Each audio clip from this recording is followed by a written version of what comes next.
Hello everyone, welcome back to the channel. आज का जो ये वीडियो है ये रेनो काइगर के बारे में है। रेनो काइगर का मेरे पास में 2025 का नया अपडेटेड मॉडल है।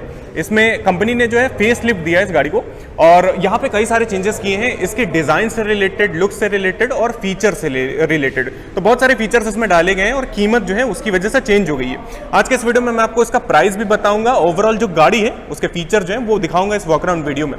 तो इस वीडियो को हम लोग स्टार्ट करें उससे पहले shout out to HGP cars. अगर आप कानपुर में रेनो की कोई भी गाड़ी खरीदना चाहते हो तो शोरूम को आप कांटेक्ट कर सकते हो। जो डिटेल्स हैं वो नीचे डिस्क्रिप्शन बॉक्स में आपको मिलेंगी, कांटेक्ट नंबर और एड्रेस दोनों मिल जाएगा। स्टार्ट करते हैं आज का वीडियो। सबसे पहले मैं आपको चाबी दिखा देता हूं इसकी। तो यहाँ पे आपको इस तरह की चाबी मिलेगी जिसमें 4 बटन जो है अलग अलग दिए हैं, लॉक अनलॉक, इंजन स्टार्ट करने के लिए और ये बूट अनलॉक करने के लिए। ये इस तरह की जो है वो आपको मिलेगी और रेनो का लोगो जो है वो चेंज हो गया है यहाँ पे, वो आपको चाबी पे भी दिखेगा और यहाँ पे इसकी गाड़ी पे भी दिखेगा। और मतलब इस चाबी में फंक्शनैलिटी ये है, अगर आप इसके गाड़ी के पास रहोगे चाबी के साथ में तो गाड़ी जो है वो अपने आप लॉक या अनलॉक हो जाएगी। तो वो चीज़ यहाँ पे दी गई है। ये आप देख सकते हो जो पहला चेंज है वो यहाँ पे इसके लोगो में है। इस जगह पे यहाँ पे इसका लोगो जो है वो बदल गया है, तो ये नया लोगो जो है वो आपको यहाँ पे देखने को मिलेगा। और डिजाइन वाइज जो चेंज है उसमें सबसे पहले आगे की तरफ से चेंजेस जो है वो देखने को मिल जाते हैं। जैसे कि अगर आप इसकी ग्रिल देखते हो तो इसकी ग्रिल जो है वो अब नई मिलेगी इस तरह की, थोड़ा सा पतला किया इसको, डिजाइन में भी थोड़ा सा स्मार्ट ज्यादा लगेगी और पियानो ब्लैक ट्रीटमेंट जो है वो इसकी ग्रिल में देखने को यहाँ पे मिल जाएगा। ऐसी कुछ ग्रिल यहाँ पे मिलती है। नीचे की तरफ आप देख सकते हो यहाँ पे नंबर प्लेट का सेटअप है और काफी बोल्ड ये स्टांस जो है वो आपको देखने को मिलता है। इस गाड़ी में जो है विड्थ काफी अच्छी खासी है, मतलब अच्छी खासी चौड़ाई जो है देखने को मिलती है, तो प्रेजेंस भी अच्छी आती है। और कुछ और चीजें जैसे कि आप देखोगे यहाँ पे, तो इधर पे अपने पास में इसकी DRL से जो LED में दिए गए हैं, नीचे की तरफ इंडिकेटर और यहाँ पे आप हेडलाइट की यूनिट देख सकते हो, ये पूरी तरह से LED में। नीचे की तरफ फॉग लैंप है, वो भी LED में दिए गए।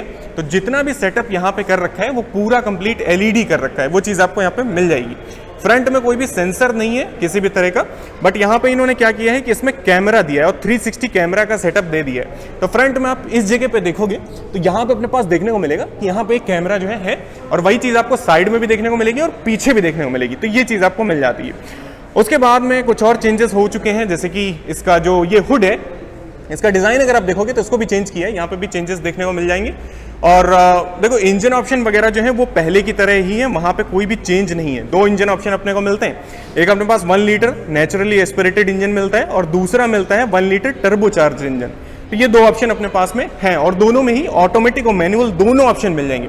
अब साइड की तरफ जैसे आप आओगे तो इस गाड़ी का जो साइड का डिजाइन है वहाँ पे कोई बदलाव नहीं किया, उतना बड़ा मेजर चेंज कोई भी नहीं है साइड के डिजाइन में। साइड में आप क्लैडिंग देख सकते हो, ये टर्बो इंजन के साथ में यहाँ पे खड़ी है। तो ये अपने पास में यहाँ पे टर्बो का बैज है जिसमें R यहाँ पे मेंशन किया हुआ है इस तरह से कलर में। और ये मतलब टॉप मॉडल है मेरे पास में। तो टॉप मॉडल जो है उसमें अपने पास ये जो कलर है ये डुअल टोन में आएगा। ऊपर की तरफ जो रूफ है वो ब्लैक में आएगी और नीचे की तरफ आपको बॉडी कलर जो है वो देखने को मिल जाएगा यहाँ पे।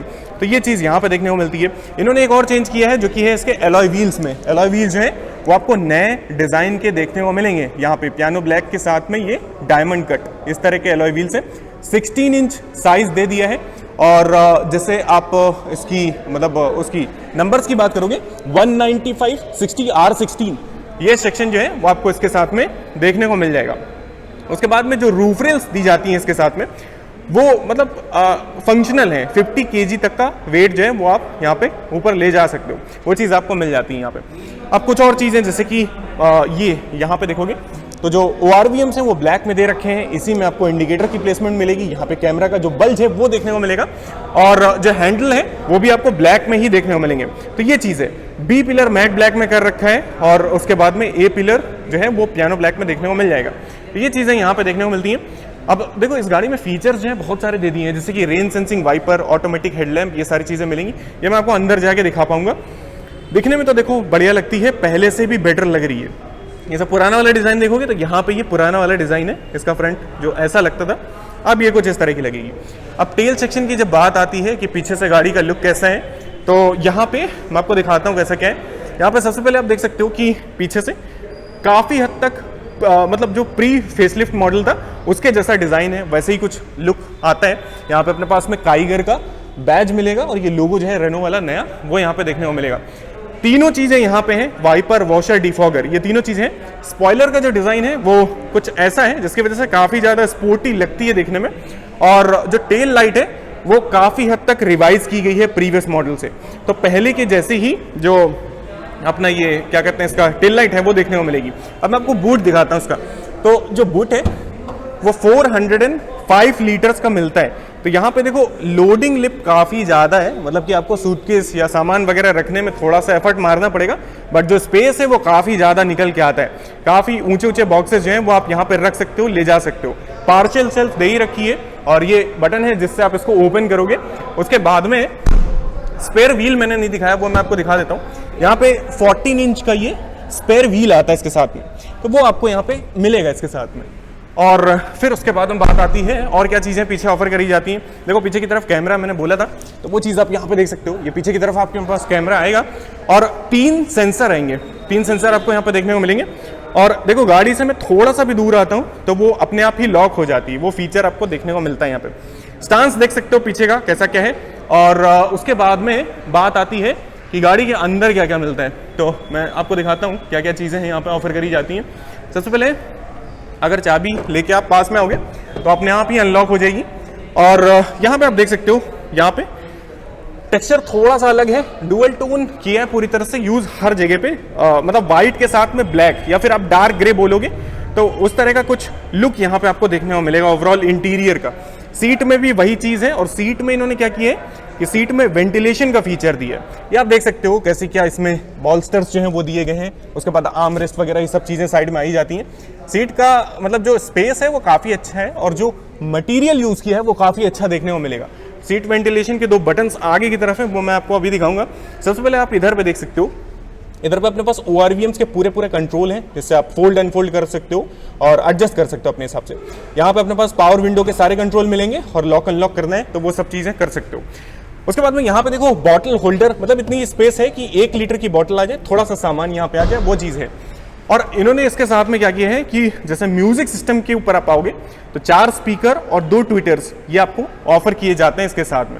तो ये चीज़ आपको यहाँ पे देखने को मिलेगी। हैंडल पे थोड़ा सा मतलब ब्रश्ड एल्युमिनियम फिनिश जैसा देखने को आपको यहाँ पे दिया गया है, मिलेगा। और उसके बाद में स्टीयरिंग पे भी वही, मतलब जो पेंट यूज़ किया है उसी कलर का स्टीयरिंग पे स्टिचिंग दिया है, तो वो चीज़ जो है वो थोड़ा सा फंकी दिखाएगी इसको। और ये चीज़ सीट पे भी आपको देखने को मिलेगी, जैसे रेनो का लोगो देखोगे तो वो भी आपको उसी तरह का येलो कलर में देखने को मिलता है। ये चीज़ आपको यहाँ पे मिल जाती है। अब बात आती है यहाँ पे क्या कुछ अंदर मिलता है, तो मैं आपको अंदर चल के दिखाता हूँ चीज़ें क्या हैं कैसी हैं। देखो सबसे पहले मैं क्या करता हूँ कि इसका जो इंजन है उसका स्टार्ट कर लेता हूँ, तो मैं आपको चीज़ें जो है वो बेटर तरीके से समझा पाऊँगा। अब यहाँ पे देखो क्या है, ये स्क्रीन सबसे पहले आप देख सकते हो। यहाँ पे इको मोड ऑफ, मतलब यहाँ पे देखो होम स्क्रीन अभी लगी हुई है। 8 इंच का ये डिस्प्ले है और काफ़ी हद तक सही दिखता है। इसमें Android auto, Apple CarPlay wireless तरीके से सपोर्ट करी गई है। इसमें अपने पास देखो रेडियो, मीडिया, फोन, ये सारे कंट्रोल हैं। ड्राइविंग, इको, ये इसके मतलब यहाँ से सेट कर सकते हो। सेटिंग में कई सारी चीज़ें कर पाओगे आप, जैसे ऑडियो की सेटिंग है, डिस्प्ले की सेटिंग है, डिवाइस सिस्टम, ये सब सेटिंग आप यहाँ पे कर पाओगे। अब डिस्प्ले में जैसे आप सेटिंग देखोगे तो ब्राइटनेस वगैरह, day night mode, AC information, ये सब चीज़ें मिलेंगी। डिवाइस में अपने पास डिवाइस से रिलेटेड सारी मतलब सेटिंग जो है वो मिल जाती हैं। और यहाँ पे सिस्टम सेटिंग जो है वो लैंग्वेज यूनिट, ये सब चीज़ें आप देख सकते हो। तो इतनी चीज़ें देखो यहाँ पे हैं, वॉल्यूम कम ज़्यादा करने के लिए और होम बटन, इतनी चीज़ें यहाँ पे आपको देखने को मिलेंगी। AC का थ्रो वगैरह देखो काफ़ी हद तक अच्छा है। और इन्होंने जो IRVM दिया है उसको भी मतलब ऑटो डिमिंग यहाँ पे कर दिया है, तो वो चीज़ भी आपको देखने को मिल जाएगी। स्टीयरिंग इस तरह की कुछ मिलती है, दिखने में स्पोर्टी है, होल्ड करने में काफ़ी सही है ओवरऑल। और यहाँ पे ये जो डिस्प्ले है, ये जो आप यहाँ पे देख रहे हो, इसमें अपने पास कुछ चीज़ें हैं जैसे कि स्पीड देख पाओगे, RPM मीटर, उसके बाद में कूलिंग टेम्परेचर और फ्यूल इंडिकेशन एक तरफ है, ओडो की रीडिंग, और उसके बाद में दूसरी तरफ ट्रिप A का डेटा और टॉगल करने के लिए सारे स्विचेस यहाँ पे देखने को मिल जाते हैं। तो इतनी चीज़ें आपको यहाँ पे देखने को मिलती हैं। उसके बाद में वही लोगो, यहाँ पे थोड़ा सा स्टीयरिंग में चेंजेस जो है वो आपको देखने को मिलेगा इस जगह पे, बाकी ज़्यादा चेंजेस यहाँ पे नहीं है। क्रूज कंट्रोल के यहाँ पे स्विचेस आ जाते हैं और ऑटोमेटिक वाइपर के कंट्रोल और ऑटोमेटिक अपने पास में हेडलाइट के कंट्रोल जो हैं वो अपने पास यहाँ पे देखने को मिलेंगे।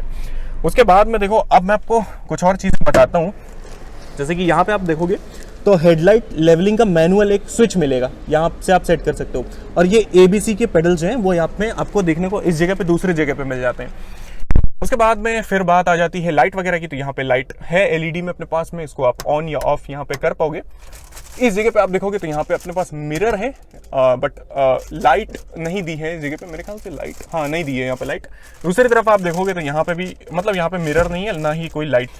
ग्लव बॉक्स की तरफ अगर आपकी नजर जाएगी तो यहाँ पे देखो दो ग्लव बॉक्स है इस तरह का, एक ये है और दूसरा जो है वो नीचे की तरफ है और बड़ा है काफी। तो मतलब साइज अच्छा खासा है, जगह मतलब अच्छी खासी है। अगर आपको स्पेस मतलब यूज करना है, सामान रखना है, तो उसके लिए अपने पास अच्छी खासी जगह है। एसी के कंट्रोल्स आपको यहाँ पे मिलते हैं। और ये जो मैंने बोला था ना अभी कि इसमें सीट वेंटिलेशन का जो स्विच है वो यहाँ पे ड्राइवर के लिए, को ड्राइवर के लिए, दोनों के लिए दिया हुआ है। बाकी कंट्रोल्स आपको बेसिक वाले देखने को मिलते हैं और कैमरा का यहाँ पे एक स्विच देखने को मिलता है। तो ये चीजें यहाँ पे देखने को मिलती हैं। यहाँ से आप यूएसबी कनेक्ट कर सकते हो। स्टार्ट स्टॉप स्विच यहाँ पे है। क्रूज कंट्रोल ऑन ऑफ करना है तो वो कर पाओगे। और ये देखो 5 स्पीड मैनुअल ट्रांसमिशन के साथ में यहाँ पे गाड़ी मेरे पास में है। बाकी जो मतलब टर्बो इंजन और दूसरा वाला जो इंजन है नेचुरली एस्पिरेटेड, दोनों के साथ ही मैनुअल और ऑटोमेटिक दोनों ऑप्शन आएंगे। बट टर्बो के साथ सीवीटी आएगा और जो नेचुरली एस्पिरेटेड है उसके साथ एएमटी आएगा। तो ये चीजें आपको देखने को मिलती हैं और दोनों के साथ मैनुअल के ऑप्शन भी हैं। उसके बाद में अपने पास यहाँ पे इको मोड सेलेक्ट करने के लिए और स्पोर्ट मोड सेलेक्ट करने के लिए और नॉर्मल मोड, ये 3 मोड आते हैं यहाँ पे। तो ये चीज आपको यहाँ पे देखने को मिलेगी। वायरलेस चार्जर यहाँ पे पहले की तरह ही देखने को मिलता है, तो पहले भी आता था, अभी भी वो चीज आ जाएगी। आर्मरेस्ट आप यहाँ पे देख सकते हो, ये ओपन होता है और यहाँ पे भी थोड़ा बहुत स्पेस अपने पास में है, तो ये भी आप यहाँ पे यूज कर पाओगे। और ये कहीं स्लाइड होता है, हाँ यहाँ पे भी जगह है, तो यहाँ पे भी थोड़ा बहुत सामान रखा जा सकता है। तो इतनी चीजें आपको यहाँ पे देखने को मिल जाती हैं अंदर इसके। और हैंडल वगैरह आप यहाँ पे देख ही पाओगे, इतनी चीजें आपको यहाँ पे मिलेंगी। स्टीयरिंग में जो मतलब वो है क्या कहते हैं अपना एडजस्टमेंट, वो सिर्फ टिल्ट के लिए है, टेलीस्कोपिक एडजस्टमेंट यहाँ पे नहीं दिया है। तो ये चीजें आपको यहाँ पे आगे की तरफ मिलती हैं। अब देखो पीछे की तरफ चलते हैं, मैं आपको पीछे की तरफ दिखाता हूँ क्या कुछ है यहाँ पे। तो सबसे पहले यहाँ पे देखो पीछे की तरफ स्पेस कितना है। यहाँ पे अपने पास में जो जगह है सीटों में वो कुछ इतनी है, मतलब 2 अडल्ट बैठेंगे अगर काफी भारी भरकम है तो, और एक छोटा बच्चा जो है वो आप यहाँ पे बैठा पाओगे। मतलब सीटों का जो रिक्लाइन एंगल है वो अच्छा है और ओवरऑल जो मतलब मटेरियल है वो भी काफ़ी अच्छा है। एक चीज़ है कि इसमें 60-40 का स्प्लिट दे रखा है, तो यहाँ से आप इसको पुल कर सकते हो और स्प्लिट कर सकते हो। तो जैसे स्पेस ज़्यादा चाहिए आपको बूट में, तो सामान वगैरह कैरी करने के लिए वो चीज़ आप कर पाओगे। आगे का जो एरिया है वो यहाँ से कुछ ऐसा दिखाई देता है, जो कि ओवरऑल लुक भी ठीक देता है ओवरऑल, और फील भी अच्छा है इसका। एसी वेंट्स पीछे भी है अपने पास में। और जैसे यहाँ पे देखोगे तो यहाँ पे आप 12 वोल्ट का एक सॉकेट देख पाओगे, ये चीज यहाँ पे दे रखी है। 3 हैंडल ऑफर किए जाते हैं, एक ये है, दूसरा उधर, और तीसरा जो है वो मेरी तरफ इस तरफ यहाँ पे है। सेंटर में एक लाइट आ जाती है, इसको भी ऑन ऑफ कर सकते हो यहाँ से। और उसके बाद में हाँ 3 सीट बेल्ट के ऑप्शन है पीछे अपने पास, और आइसोफिक्स सीट माउंट्स जो है वो भी दे रखे हैं, तो बच्चों वाली सीट जो है वो लगाई जा सकती है। स्पेस की बात करोगे तो देखो लेग रूम काफ़ी बढ़िया है यहाँ पे, लेग रूम काफ़ी अच्छा है यहाँ पे। मतलब पैर वैर फैलाने में कोई दिक्कत नहीं है। आगे वाली जो सीट है वो 5'8" के हिसाब से, तो यहाँ पे काफ़ी ज़्यादा स्पेस मिल जाता है, स्पेस में कोई कमी नहीं है। पैर वैर नीचे तक आप ले जा सकते हो आराम से। थाई सपोर्ट जो है वो डिसेंट है। और जैसे आप बात करोगे हेडरूम वगैरह की, तो यहाँ पे देखो 5'11" तक के लोग करीब करीब आ सकते हैं। इतना मतलब स्पेस यहाँ पे आपको देखने को आराम से मिल जाएगा, तो इतना स्पेस यहाँ पे आपको मिल जाता है। सीटें देखो रिक्लाइन नहीं होती, बट इनका एंगल ठीक है ओवरऑल, और हेडरेस्ट जो है वो एडजस्टेबल है। अब ये फ्रंट में भी है और पीछे भी है, तो ये चीज़ आपको दोनों तरफ देखने को मिल जाएगी। और उसके बाद में फिर बात आ जाती है, उसके बाद इंजन के बारे में मैं आपको बताता हूँ क्या कुछ यहाँ पे इंजन मिलता है। तो देखो मेरे पास में टर्बो 4 इंजन के साथ में है, यहीं से ओपन होगा। अब देखो इसमें सबसे पहले इंजन पे ओपन करके मैं आपको दिखाता हूँ क्या कुछ है। तो यहाँ पे अपने पास में ये आप देख सकते हो, ये अपने पास में 1 लीटर टर्बो 4 इंजन है, 3 सिलेंडर, और जो पावर इससे आपको मिलेगी वो 100 bhp की मिलेगी, और 152 न्यूटन मीटर्स का टॉर्क यहाँ पे मिलता है आपको। इंसुलेशन अपने को यहाँ पे दे ही रखा है, तो ज़्यादा नॉइज जो है वो केबिन की तरफ नहीं आएगी अंदर। और अगर आप मतलब नॉर्मल वाला जो इंजन है 1 लीटर वाला नेचुरली एस्पिरेटेड, उसके साथ में जाओगे तो 71 bhp का पावर ही ऑफर करेगा, और उसके साथ में करीब आपको 96 न्यूटन मीटर्स का टॉर्क मिलेगा वहाँ पे। तो अगर आपको माइलेज ओरिएंटेड चाहिए तो फिर नेचुरली एस्पिरेटेड के साथ में जा सकते हो। अगर आपको परफॉर्मेंस चाहिए तो फिर टर्बो 4 इंजन जो है ये वाला वो आप ऑफ मतलब ले सकते हो। उसके बाद में सेफ्टी की बात आती है, तो देखो ये वाला जो प्लेटफॉर्म है जिसपे ये गाड़ी है, प्लेटफॉर्म में कोई चेंज नहीं है। 4 स्टार रेटिंग पहले थी वही लगभग आप एक्सपेक्ट कर सकते हो, बट यहाँ पे जो चेंजेस किए गए हैं उसमें यह है कि 6 एयरबैग्स जो हैं वो स्टैंडर्ड है, बेस वेरिएंट से आपको मिलेगा, मतलब कि 6 एयरबैग्स जो हैं वो बेस वेरिएंट से आ जाएंगे। और उसके अलावा ABS, EBD, ESP, hill hold और ट्रैक्शन कंट्रोल, वो सब चीज़ें जो हैं वो यहाँ पे सेफ्टी के तौर पे दे रखी हैं। तो एक तरीके से देख सकते हो तो गाड़ी जो है सेफ भी है, फीचर लोडेड है, दिखने में ज़्यादा बेटर लग रही है। और जो प्राइसिंग है वो एक्स शोरूम बेस मॉडल की स्टार्ट होती है 6,29,000, तो 6,29,000 से base model ex showroom start होगा। और जो टॉप मॉडल है वो 11,29,000 जाएगा, मतलब कि 11,29,000 प्राइसिंग जो है वो टॉप मॉडल की रहेगी। ये प्राइसिंग जो है वो आपको नई रेनो काइगर की देखने को मिलती है। और बाकी तो देखो लगभग मैंने सब कुछ बताया है। पेट्रोल टैंक जो है वो 40 लीटर का मिलता है, और जैसे ग्राउंड क्लियरेंस वगैरह है, बेसिक चीज़ें वो 205 mm है, और जो व्हील बेस है वो 2500 mm है। ये चीज़ें हैं जो यहाँ पे इस गाड़ी के साथ में देखने को मिलती हैं। अब देखो फ्रंट का लुक आप देख ही रहे हो, लगे हाथ आप साइड का लुक देखो कैसी क्या लग रही है। ये अपने पास में डिज़ाइन है पहले की तरह ही, और जो पीछे से गाड़ी है वो कुछ इस तरह की लगेगी। तो ये पूरा का पूरा वीडियो है इस गाड़ी के बारे में। अब इससे रिलेटेड कोई भी सवाल आपको पूछना है तो कमेंट सेक्शन आपके लिए खुला है, वहाँ पे आप पूछ सकते हो। और वीडियो में कुछ भी पसंद नापसंद आया है या फिर और कुछ जानना है या कुछ और पूछना है, कोई डाउट है तो वो भी आप पूछ सकते हो। आज का ये वीडियो जो है वो इस गाड़ी से रिलेटेड यहीं तक रहने वाला है। I hope you like the video and thanks for watching.